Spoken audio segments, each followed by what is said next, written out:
Hi everybody, my name is Caden. I'm Eli. I'm Jaden. And I'm Jason. And we are the Yahoo and the Torah channel. And we thank you guys very much for joining us and spending this moment with us. And we appreciate your time. And we are going over the laws, statutes, and commands of our Creator. And so today we are doing 41 through 50. That's right. And we did organize this list today. We went through them yesterday because they were so jacked up. And as we research a little bit more about where did this 613, who put this list together, I guess it comes out of the Talmud somewhere where they actually have this. And so a lot of these commands repeat over and over and over. Like we saw yesterday, there were a couple in there, and we're fixing them as we go. And there's definitely ones that aren't the right ones. So this dude got a grade at some university for doing this. He should probably have gotten at least a D. Okay, so here we are at 41. And 41, it goes into the previous commands, and it is talking about a Idolatry. If the people go astray and they say, let's go worship other gods, let's go worship foreign deities, which we do not know, it was to do not go and hide him. You must be the first one to cast a stone at him. Okay, so let's read Deuteronomy 13:9 again to do 40 and 41 here. So Deuteronomy 13:9 starts off with, "But you shall certainly kill him. Your hand is first against him to put him to death, and afterward the hand of all the people." Yeah, and so that is for who's that? A person that goes off and tries to get you to worship other gods. Right. Okay, so yeah, basically really bad influences. And so if you guys hear bulls and dogs chewing in the background, there's no way to stop this. Okay, 42 of their 613 is what? Deuteronomy 18:20. It's not to prophesy in idolatry.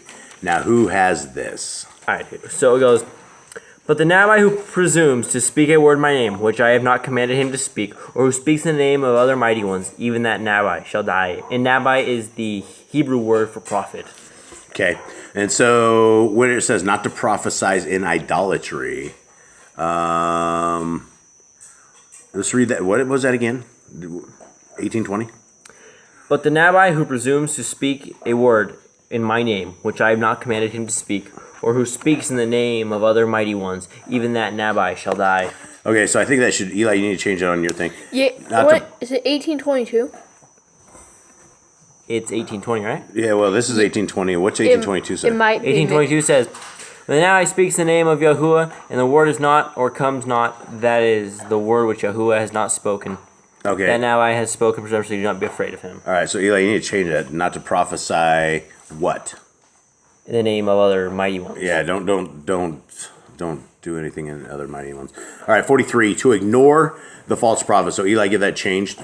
This is to ignore the false prophet is actually Deuteronomy 13:1 through 9 is what we figured out. So go ahead and let's read that real quick. What's that? To ignore the false prophet was 18:20 through 22. 13:1 through 9 was to ignore the one who brings you to. The false prophet was in that one. All right, so let's read that real quick. Deuteronomy 13:1 through 9. I got it. "When there arises among you a Nabai, or a dreamer of dreams, and he shall give you a sign or a wonder, and the true sign or the wonder shall come true, of which he has spoken to you, saying, Let us go after other mighty ones, which you have not known, and serve them. Do not listen to the words of that Nabai, or that dreamer of dreams. For Yahuwah your Elohim is trying you to know whether you love Yahuwah your Elohim with all your heart and with all your being. Walk after Yahuwah your Elohim, and revere him, and guard his commands, and obey his voice, and serve him, and cling to him. And that Nabai, or that dreamer of dreams, is put to death, because he has spoken apostasy against Yahuwah your Elohim, who brought you out of the land of Mizraim, and redeemed you from the house of bondage, to make you stray from the way in which Yahuwah your Elohim commanded you to walk. Thus you shall purge the evil from your midst. When your brother, the son of your mother, or your son, or your daughter, or the wife of your bosom, or your friend who is as your own being entices you secretly, saying, Let us go serve other mighty ones, which you have not known, neither you nor your fathers. Of the mighty ones of the people which are all around you, near to you and far from you, from one end of the earth to the other end of the earth. Do not agree with him, or listen to him, nor shall your eye pardon him, nor spare him, or conceal him. But you shall certainly kill him. Your hand is first against him, to put him to death, and afterward the hand of all the people. Okay, All right, so basically, in a nutshell, if we have somebody who's out there false prophesying, what should we do to them if we were in the land of Israel? We would kill them. We would go to outside the gates and stone them. Right. Okay, so let's roll to the next one, 44. Not to fear a false prophet. Now that's Deuteronomy 18:22.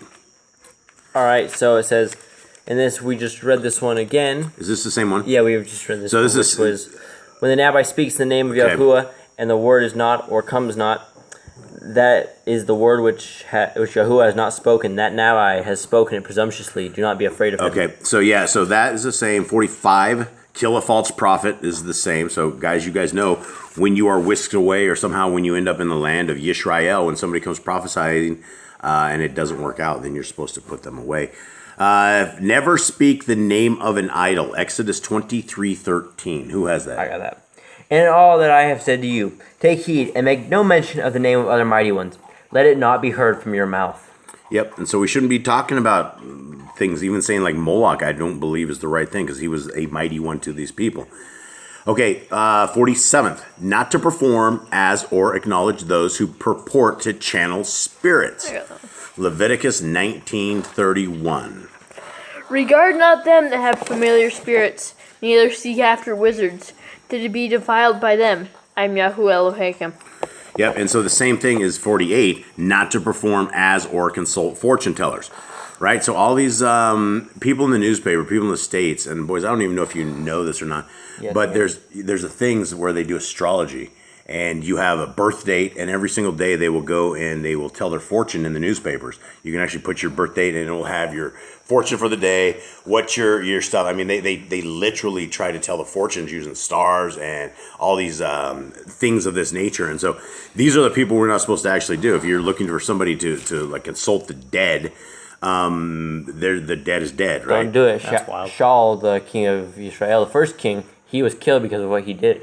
Yeah, and it seemed he brought back Shemuel. Shemuel was like, why'd you just leave me dead, man? Brought me out of a nice place, out of his rocker. And then he's just like, because you have consulted this spiritist, I'm gonna end your life. Yep.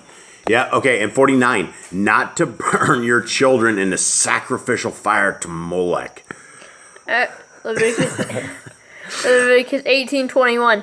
And you shall not let any of your seed pass through the fire to Moloch, neither shall you profane the name of your Elohim.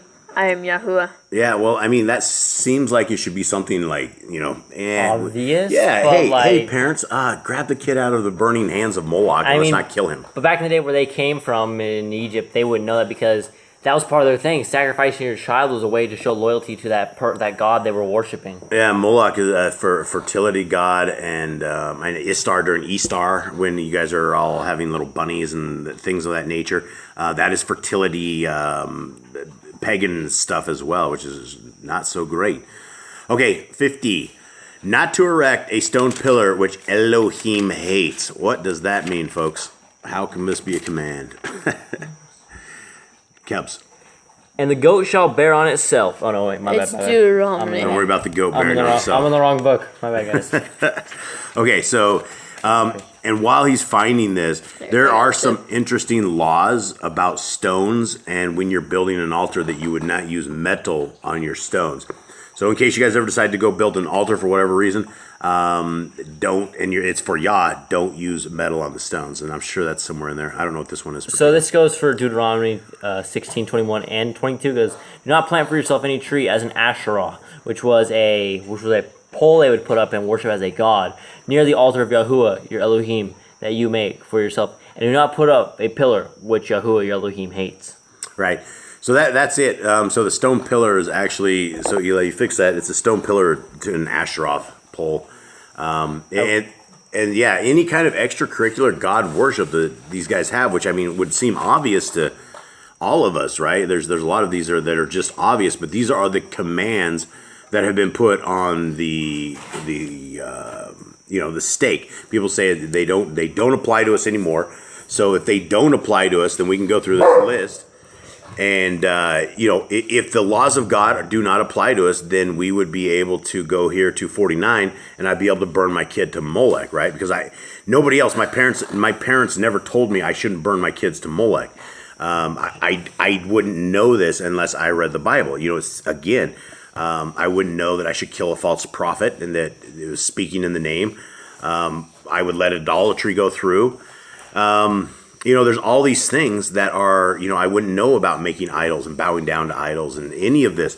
So it may seem obvious because we have been indoctrinated in the Christian religion and we know some of this. We know the 10 Commandments, and most of the time people get 70% on following those. But these laws of God are extremely important. Jade, why are these laws of God important in our lives? Because it teaches you how you should live and how Elohim wants you to live. He gave us these for a reason, to give us a way of life to live, to respect one another, to live in harmony with everyone else, and to keep serving Him and not other people and not other Elohim or mighty ones, idols. He taught us so He would keep us on the right path, so we wouldn't go astray and end up losing our lives. These are our sin. Yeah, and it seems kind of lonely out here, Cade, in terms of Torah keepers. The people that we know that keep the Torah like we do are literally handful. Like, we don't know there's nobody local we know that keeps Torah like this. We don't know anything. So talk about how, who do you have for friends? It's really just us here. At this point. We have no friends. Oh, okay. Does the neighbor down the road count? Yeah. I visit him occasionally. Yeah, we see somebody down the road and wave, but we don't have people we hang out with. Everybody that we know is of the world, and they are not choosing the same path that we are choosing. And I could tell you there are attacks of evil upon this family, and it is not always rainbows and puppy dogs and sunshine and kisses. There's a lot of drama, and all I can say is, if you can keep this family in prayer, we are always under a lot of assault from the outside spirits of darkness that don't want us to be doing what we are doing right here.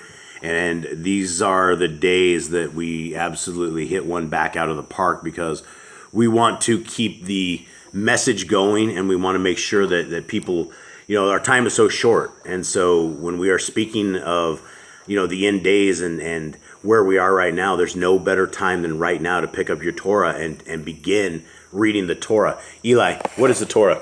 The Torah is the first 5 books of the Bible: Genesis, Exodus, Leviticus, Numbers, and Deuteronomy.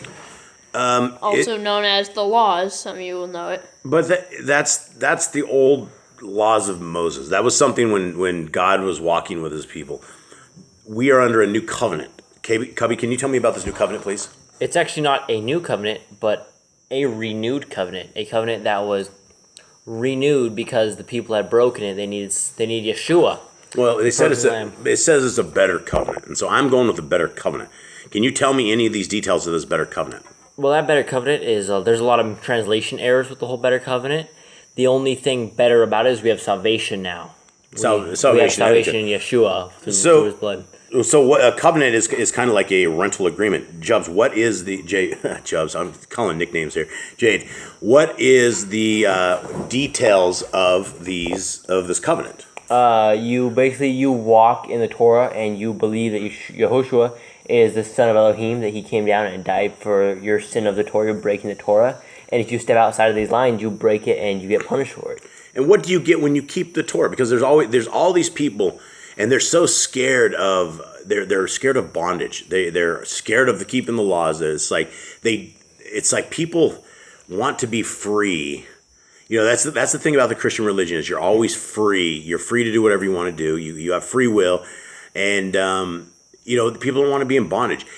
Explain, any one of you guys, explain how you guys are in bondage, or explain the whole bondage to the rest of the world. There's really no bondage. I mean, it just saves you from sticking pork in your mouth and taking a bite of something unclean and makes you sick or affects your health or anything like that. I mean, there's nothing drinking the blood. We're not supposed to do that. It's probably not healthy for you anyways. People like pagans, they will drink blood because it's something evil worship they do. Yeah, Eli, what does the Torah mean to you? How does it affect your life? How does it change the world around you? It's like the guidebook of life. It makes it so you don't do the wrong things that you would do. Like, if you were on the road and you don't have a law, like you can go as fast as you want, there'd be a lot of troubles. Yeah, and so, You know, that's the thing about it. I guess there's a lot of examples of like speeding tickets and like maybe driving through a red light. And sometimes you don't get a ticket. Sometimes you get a head-on collision when you just go through that red light. And so a lot of people are on the way to a collision with our Creator when we've lived our entire existence, our entire lives, and we haven't picked up our Bibles. And we are, you know, as a people, that's the last thing that any of us do is read our Bibles. And so I'd like to encourage everybody out there to read your Bibles, to read your Bibles with your families, to wage war against Hasatan, to tell everybody you know about the Torah, tell everybody you know about the Messiah and how the Messiah died for all of us, and it is by his stripes that we are healed. There is a better world out there, and you know, every day is not going to be a wonderful day. You're not going to chalk it off as being the best day ever. But as long as we are still in the will of our Creator, then we have not been left to the wolves. So, gentlemen, you have anything else? Read your Bibles and you get to pray in Yahuwah. Pray to Yahuwah. Ask for His will to be done. Yeah, ask for His will to be done in your life. You know, call upon the name of the Messiah, Yahushua HaMashiach. And much love to everybody out there. Shalom. Shalom.